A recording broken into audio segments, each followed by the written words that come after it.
এরপরে প্রশ্ন হলো, বদনজর যে সত্য সংক্ষেপে যদি বলতেন। বদনজর, চোখ লাগা, এগুলো কি সত্য না মিথ্যা?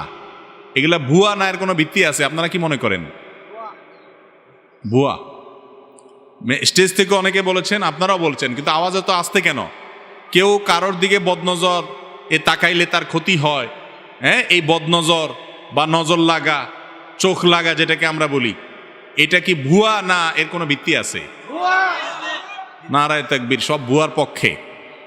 আপনাদের উত্তরটা ভুয়া।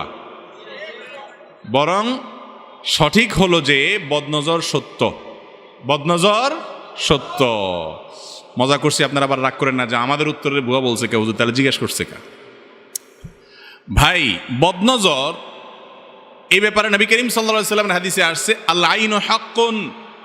চোখ দিয়ে মানুষ অনেক সময় কিছু দেখা রাক্ষসের মতো তাকায় থাকে, চায়া থাকে, মনে গিলা ফেলাবে এমন একটা ভাব।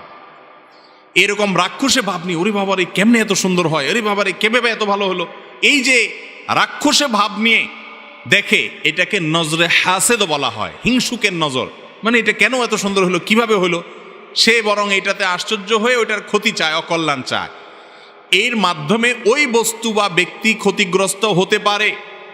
এটা হাদিসে বলতেছে, নবী করিম সাল্লাল্লাহু আলাইহি ওয়াসাল্লামের ভাষ্য হলো, আল আইনু হাক্কুন। চোখ দিয়ে এভাবে দেখে, বদনজর দিয়ে কারোর বা কোনো ব্যক্তি বা বস্তুর ক্ষতি করার অপশন আছে। এটা ব্যক্তির হাতে না, তার নজর রাক্ষসে হলে অনেকের নজর আছে হিংসুক নজর দিয়ে যদি তাকায়, কেন তার এরকম হইলো, এত সুন্দর তার ক্ষেতটা হইলো, হ্যাঁ, এত সুন্দর তার ছেলেটা হইলো, এরকম রাক্ষসে ভাব দিয়া নজর দিলে ওই ব্যক্তি বা বস্তু ক্ষতিগ্রস্ত হতে পারে। এটা হাদিস দ্বারা সুসাব্যস্ত প্রমাণিত জিনিস, এটা ভুয়া না। আজকের বিজ্ঞান বলবে যে না না এগুলার ভুয়া, ভিত্তিহীন, কিন্তু ইমানদার নবী করিম সাল্লাল্লাহু আলাইহি সাল্লামের কথা বিশ্বাস করবে। বিজ্ঞান আজকে যেটাকে ভিত্তিহীন বলতেছে, হয়তো বা 20 বছর পরে কোনো গবেষক আবিষ্কার করে ফেলবে, হ্যাঁ এর অস্তিত্ব খুঁজে পাওয়া গেছে। আমরা এর আগে বহু জিনিস দেখছি, বিজ্ঞান একসময় অস্বীকার করছে, পরে এসে ঠিকই স্বীকার করছে।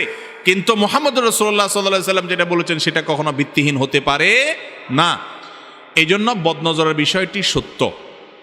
এখন কথা হলো, তাহলে আমরা কি করব? চোখে কি আমরা সব টেপ দিয়ে রাখবো যদি বদনজর হয়ে যায়? উত্তর হলো, কোনো বস্তু, কোনো ব্যক্তি, একজনের ছোট শিশু আনছে, আপনি দেখে বলতেছেন এত সুন্দর, এটা দেখে আপনার কাছে খুব অবাক লেগেছে, আপনি খুব আশ্চর্য হয়েছেন, সাথে সাথে আপনি যদি তাবারাকাল্লাহ পড়েন, মাশাআল্লাহ বলেন, মাশাআল্লাহ তাবারাকাল্লাহ বলেন, ইনশাআল্লাহ এই নজরে তার কোনো ক্ষতি হবে না, হাদিসে আসছে। আর যদি মনে হয় কারোর নজর লাগছে, এটা আমি আমার কথা বলতে পারি ব্যক্তিগতভাবে, আমার জীবনে আমি দেখেছি বদনজর কিভাবে লাগে। একজন মানুষ, সে একটা মন্তব্য করছে এবং তার নজর লাগছে, সে খুব আশ্চর্য হয়ে তাকাইছে, রাক্ষসের মতো তাকাইছে, এরকম মনে হয়েছে, ঠিকই পরবর্তীতে ক্ষতিগ্রস্ত হয়েছে। বাচ্চাদের ব্যাপারে এটা একটু বেশি হয়, অন্যদের ব্যাপারেও হয়।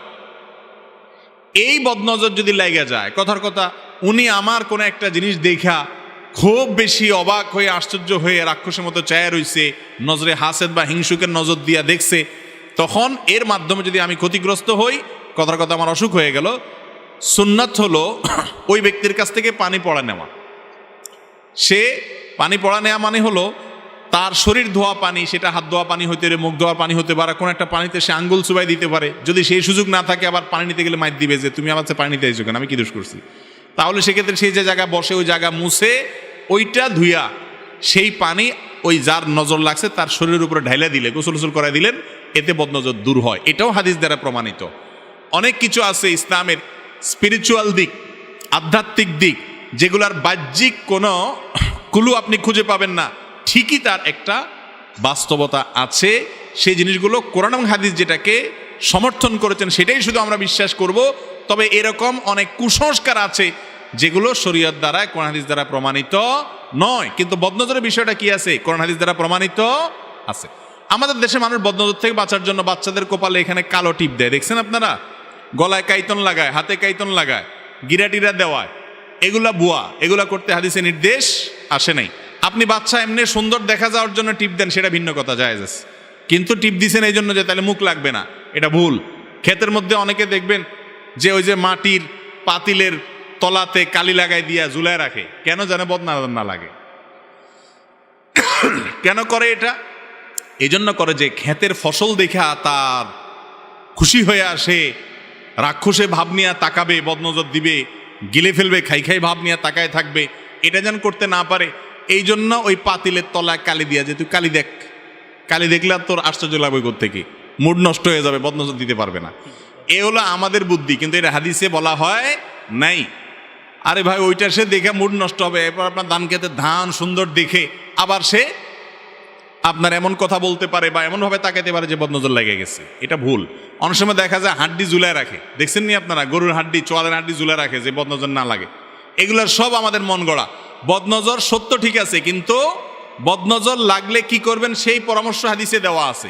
বুদ্ধি হলো আপনার খেতে মাশাআল্লাহ তাবারাকাল্লাহ লিখে ছোট ছোট কয়েকটা সাইনবোর্ড লাগাই দেন পুরা ক্ষেতের মধ্যে। যদি খেতে মানুষের বদনজর লাগবে বলে মনে হয় এটা লাগাই দেন। এটা লাগাই দিলে ওই লোক যদি ওইটা পড়ে তাহলে এরপরে সে যতই তাকাক বদনজর লাগবে না। কথা কি বুঝাতে পারছি? আল্লাহ তাআলা আমাদের তৌফিক দান করুন। আমরা অনেক সময় দেখা যায় নতুন গাড়ি কিনছে, হুজুর আইনা, আমরা অন টাইমে বিশ্বাসী সব, এখন লং টাইমে আমরা বিশ্বাসী না। হুজুর আনছে, হুজুর বসেন, খতম টতম পড়ে ট্রাক, নতুন ট্রাক কিনছি, পয়সা দোয়া দরুদ করে দিয়ে যান, শেষ, আর বন্ধন লাগবে না, একবারে শেষ করে ফেলছি। না ভাই, এটা সিস্টেম না। ট্রাকের গায়ে মাশাআল্লাহ তাবারাকাল্লাহ লিখে দেন এবং বদনজরকারী যাতে দেখে ওইটা একটু পড়ে, ওইটা একবার যদি সে পড়ে যতই তাকাক বদনজর লাগবে না। তাহলে বদনজরের বিষয় আমাদের পরিষ্কার হয়েছে তো ইনশাআল্লাহ।